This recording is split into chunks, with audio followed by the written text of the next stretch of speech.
দাঁড়া দাঁড়া বলছি। এখনো বলছি দাঁড়িয়ে যা কিন্তু। দাদা দাদা আমাকে একটু আপনার ঘরে লুকাতে দেবেন? কেন? আমাকে ফজি তাড়া করেছে, নয় ফজি আমায় মেরে দেবে। না না, আমি আপনাকে আমার ঘর লুকাতে দেবো না, আপনি যান এখান থেকে। এই বেশি চালাকি করার চেষ্টা করবি না। আপনি আমার দাদাকে ছেড়ে দিন, আপনি আমার ঘরে গিয়ে লুকান। ঠিক আছে, তো দাদাকে কিছু করবো না। তুই যদি কাউকে বলিস তাহলে তোর দাদাকে শেষ করে দেবো। চল। মনে হয় ওই আতঙ্কবাদী এই ঘরেই লুকিয়েছে। বাবু, তুমি এখান থেকে কোনো আতঙ্কবাদীকে যেতে দেখেছো? না স্যার, এখানে কোনো আতঙ্কবাদী আসেনি। ভালো করেছিস তুই ফজিকে কিছু বলিসনি, তাছাড়াও তোদের দুজনকে আমি এখন ছাড়বো না। ওই পিছনে দেখ, তোর বাপ দাঁড়িয়ে আছে।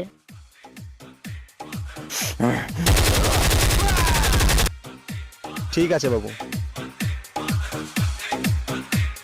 আমাদের ঘরে একটা আতঙ্কবাদী লুকিয়ে আছে আর আমার দাদাকে ধরে রেখেছে। আতঙ্কবাদী বলেছে আপনাকে যদি আমি বলে দিই তাহলে আমার দাদাকে মেরে দেবে।